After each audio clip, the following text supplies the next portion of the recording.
Welcome back to another NCUT movie review, and today we have Minecraft. Chicken. Now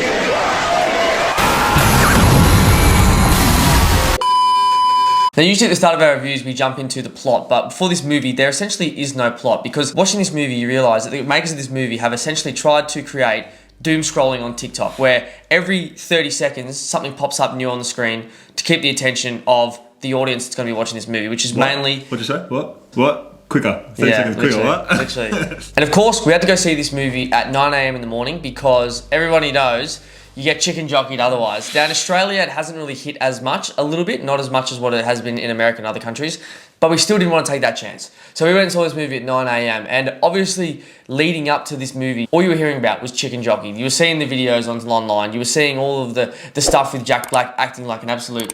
whatever Jack Black is these days. I don't even know how to describe what Jack Black is anymore. And going in, you think you have all these reservations about this movie. And quite honestly, watching it, you'd think 10-year-old and below would love this movie. I mean, our cinema at 9 AM was packed full of kids. And then you look at the box office of this movie, $770 million, which is crazy in this day and age for a movie to pull that sort of box office in. They must have done something right. Now, whether they planted this chicken jockey meme thing out into the universe and some execs have realised that like social media can be the best brand or best advertising rather than trying to do it on TV, because no kids are watching TV anymore. No one's watching free to air no more. Maybe they went with that. I don't know. But it worked because you look at the box office, and then it got us wanting to go watch it. Like, we were like, should we go into this movie? Because we're not really into Minecraft at all. But then you see all the chicken jockey shit. You're like, you have to go see it. Exactly. There was no one doing chicken jockey in our cinema, so we took it upon ourselves to... Yeah, this movie was just all over the shop. Like, we're trying to figure out what to say about the plot. I can't tell you what it is. There wasn't a plot, really. It was just, let's throw in as many things Minecraft as we can. Yeah, and related. Just, like we said... quick change.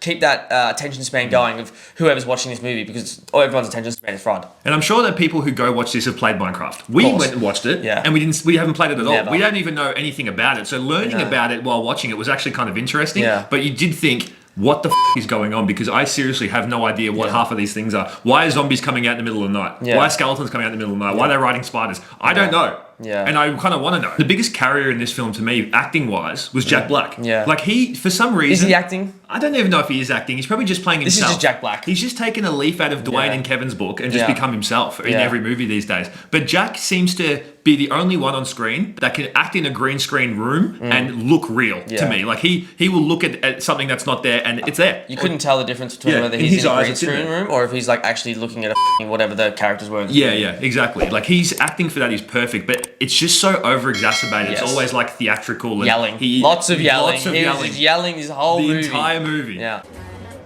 Why are you yelling at me? That like over-exacerbated acting for him, it works, but why does he have to mispronounce every word to give some type of he likes putting accents on it. I mean, if it works for these kids who have 30-second attention spans, then go for it. And of course, I think he realises now with doing kids movies that that's what they love. Like young kids especially love that sort of him being out and vivacious and like, screaming and yelling, and they sort of find that hilarious. But if you're going in a bit older watching this movie, you're like, why is he just yelling the whole movie? Yeah. It's so and why is he the same character from Jumanji? And also Borderlands, and also pretty much everything he's done. Him and Mamoa, their chemistry in this movie, while it was completely ridiculous, and Jason Momoa was obviously doing his humiliation ritual, like his stars obviously plummeted, and Hollywood said, like, do your humiliation ritual, this is what you need to get back into the Hollywood. They worked well together on screen, sort of the really, really ridiculous childish humour that they had going on. It worked for the most part, I believe. And they bounced off each other quite well, which expecting them not to because they haven't been in the movie together that I know of. And you think Mamoa, like, serious. Yeah. Well, he's relatively serious. Lately he hasn't been. Yeah. But, like, he is actually kind of embodying this new character. And he was playing Garrett, who was, like, this loser trash guy. What is Garbage Man or whatever he's called? Trash Bag?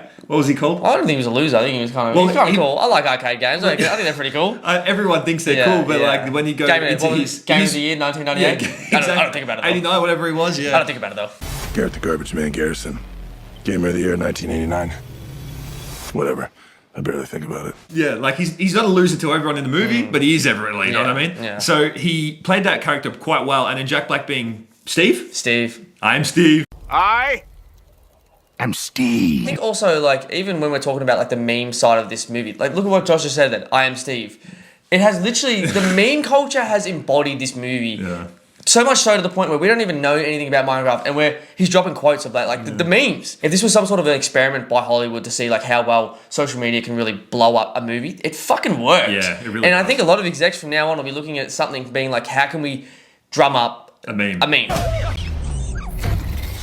Oh my gosh, I'm so sorry. I've been roaming around, always looking down at all I see. Something's got to have a meme relation. If it doesn't, then it might not work. Yeah. And especially this movie, honestly, it's not a good movie. But because it had a meme, it's done so well and they made all their money back. So, you know, And objectively, tenfold. it worked. Yeah, Oh. it really worked. Probably one of the highest grossing movies of 2025, which is crazy to think Insane about. to say. And then let's just move on to other actors in here Yeah. because they shouldn't have been here. Apart from Jennifer Coolidge and Sebastian in here, they're the only other two actors that probably should have been here. Yeah. The rest, why are they here? Yeah, Danielle Brooks' Dawn character, I don't know what she was doing in the movie. I mean, I think she had 10 lines of dialogue throughout the whole movie. And essentially, you can liken her to, in a movie, when you need a quest and there's like a random NPC that comes along and is like, this is where you need to go. This is what you need to do. Like a random NPC. That's pretty much what she was in this movie. Exactly what she had 10 lines of dialogue. They meant nothing. And from the start of the movie, you're like, who is this? And at the end of the movie, you're like, I don't know who you are as well. You're pretty much just taking up like time on the screen. Screen time, yeah. For no reason. Same with Emma Myers, who is Natalie, and that is Henry's sister, who's acting as a guardian. Pointless.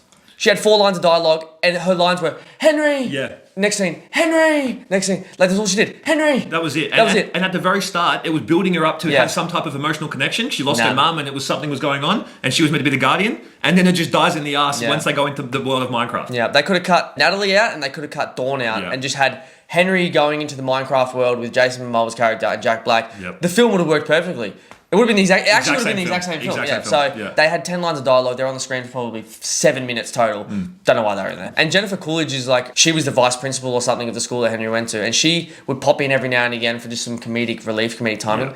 Kind of funny. Yeah. She had a relationship with one of the villagers that came out into the real world, and that was kind of funny. They had a little bit of, it sort of broke up the movie a bit, so it wasn't just constantly Minecraft world. And it's Jennifer Coolidge. I mean, in the last couple of years, she's sort of really risen her like star back in Hollywood, just to be that sort of serious but also comedic relief actress. And she comes in there only for maybe 5 minutes at a time on a movie. Which is perfect. You can't have too much of her, You because can if you have never. too much of her, you're like, you are bad at acting. But if and you have her in bits, Yeah. And that voice just gets annoying. Oh no, not again. Oh my god, are you alright? Your head is huge. One thing in here that I will praise quite heavily is the VFX and the animation. Yes, like very the much. CGI was fucking quite amazing. When they had solo shots of either the zombies, the slow-mo of the zombies, when they had skeletons on riding the spiders, or if you have something like the dog. I thought that animation solo was amazing. But there were some things where you have, you know, Jack Black come into it or Jason Momoa come into it, and you just notice a little bit of the background. But it's nothing crazy. If you're going in here really specifically looking at the background, you're probably watching the wrong movie. That's what you're supposed to do. Well, we're coming off Snow White, which we saw, well, very late to the Yeah. party, but about last week or the week before. And we mentioned in our review of Snow White, watch that down in the link there, that has the craft. Right. Has the craft. I've got stagecraft already. That we mentioned in that movie, obviously the CGI dwarfs, that wasn't up to par. It was not up to standard. The movie itself didn't feel good at all. Like, it looked ridiculous. You come into a movie like Minecraft, where they actually put a lot of time and effort into what it looks like into the CGI, and it really worked well. And speaking about Hank, we got to look at that. We got to Hank. talk about a little bit about his acting. Why was he in awe the whole time? He looked like one of those clowns from the carnival. Yeah, cut that in. Yeah, I'll cut that in for you. Yeah. Yeah, it's just all that shit looks so weird. Yeah. Why was he always in awe? The whole time, like, what was he doing? I don't know. The acting What in was this he looking movie at? was not great. I mean, of course, kids aren't going to a movie to look at acting. They don't care about that. We get that. But coming in, watching this, you're like, it's noticeable. It's just so noticeable. Yeah. We got to talk about it a little bit. And Yeah. one thing I was in awe of was how big of an ad placement this whole movie was. Oh, yeah, wow. Dude, every single scene of something car they were driving, what like Yeah. radio they had, what music they were listening to, Yeah. whatever it was always mentioned like an ad. It was like, It was borderline Truman Show. honestly, it was. Yeah. It felt really Yeah. placed. Like, here, look Like at this that Coco beautiful. figure, yeah, look like- at this beautiful. This one was like, I just drove my Jeep Grand Cherokee to this place, and then Yeah. I drove that same car back to this Yeah. place. Dude, they said it 7 times. I was Yeah. like, I don't. You're not putting it in my head. I want to buy a Jeep. Okay, I'm not buying a Jeep. The clearest line you hear in this movie, the clearest line is, I just drove my Jeep Grand Cherokee over here. Like that's it sounded like it was like dubbed back in or something. Yeah, it was real weird. And then there was another one for Velvet Mischief, which I don't know what that is, but it was a random scene. And then Jason Momoa was just like, "Oh, that's that Velvet Mischief 195/1/960 you're wearing right now. I love that. My favorite one." Yeah, exactly. Yeah. Like that's exactly what it felt like. I don't know if they were going for that, but that was all odd. So Truman weird. Show. It was Truman Show. Yeah. Why don't you let me fix you some of this new Mococo drink? All natural cocoa beans from the upper slopes of Mountain Nicaragua, no artificial sweeteners. What the hell are you talking about? Who are you talking to? The one thing I thought that it needed to probably let go a little bit of was how many musicals were just getting thrown in here. Yeah. Every movie that I'm watching that's related around the kids' film is just completely musical now. I think that that's part and parcel with Jack Black these days as well. Yeah. Like I know he's in Tenacious D and he can sing. He's got pipes on. Yeah, he does. But I don't think he needs to sing in every single movie he's doing. Like for some reason, this one it was just completely random, and obviously they finished with a musical piece at the very end. Just random. Why? I don't know why they had to do that. I don't know. It's like he's saying dialogue, forgets a dialogue, and then goes into a musical note just to remember it. Now, one thing I will say, that chicken lava cooking place or whatever it is in the village was kind of a catchy tune. La la la lava, chicken. Steve's lava chicken, yeah, it's tasty as hell. Ooh, mamacita, now you're ringing the bell. Crispy and juicy, now you're having a snack. Ooh, super spicy, it's a lava attack. So if you're into movies that have no meaning, crazy action, crazy plot, crazy dialogue, crazy acting in general, this is the movie for you. Go see it. Bring your kids to it, by the way. For kids are gonna love froth this movie. Even if they haven't played Minecraft, I think they're just gonna love it because there's so much going on the screen that makes them want to watch the movie. But also, it has that feeling of it's still a game as well as a live action movie, where a lot of the live action remakes or live action movies of games lose that feeling because they try and go too live action or they go too cartoonish. This felt really happy medium, I think, because there's so much good video game medium out there. Like we've played so many good video games that could be made into movie/TV shows. This is what we need. A movie to do well financially that incentivizes production companies and movie companies to go, let's make a movie about a game. Let's make it source material rather than changing everything. Halo. And then it will do well. So fans will come out in droves if the movie is respectful to the source material. Agreed. And that's especially before, like back in our day when we were growing up, we watched a lot of transitions from gaming to movies and they didn't really work. No. And then you come to this time now and they are starting to find their groove, right? And that's good because this movie didn't take itself too seriously. Yeah. And that was one thing that the game probably doesn't do because games are, they're fake. So that is what worked really well. So you didn't really take too many crazy, dumb things that happened in here seriously. As people who don't know the game or never played it. I think that's a perfect point Josh makes too here. This movie didn't take itself too seriously, and if you're going to go one way or the other, like go one way or the other. Don't try and happy medium it, be in the middle. Only some movies can like pull that off. This one was like, we're just going to be crazy, stupid, outlandish. It works somehow. I don't know how, but it just works. It does. And speaking about other games that are turning to movies, we're going to go watch one right after this. So tune into that review right after this. Until dawn, let's go. Until dawn. Anyway, guys, we always end these reviews with a rating, and I think this is going to get 60% maybe from me. I didn't think it was anything crazy good, but I was expecting a lot worse, which is why I'm probably rating it a little high. True. It has actually trapped my view to a little bit better because I was expecting absolute shit. Hearing so many bad things about the movie, being like they're only making these memes because the movie sucks. Which is true, but it's not that bad. It's swayed the public opinion. Yeah. It really has swayed the public opinion. So I'd rate this movie like a 50%. Like it wasn't anything, but I think for the little kids, they're going to love it. So that's all that matters for the people who made this movie because that's who it's tailored towards. Anyway, guys, don't forget to like and subscribe. We're trying to hit 1,000, so make sure you sum it up.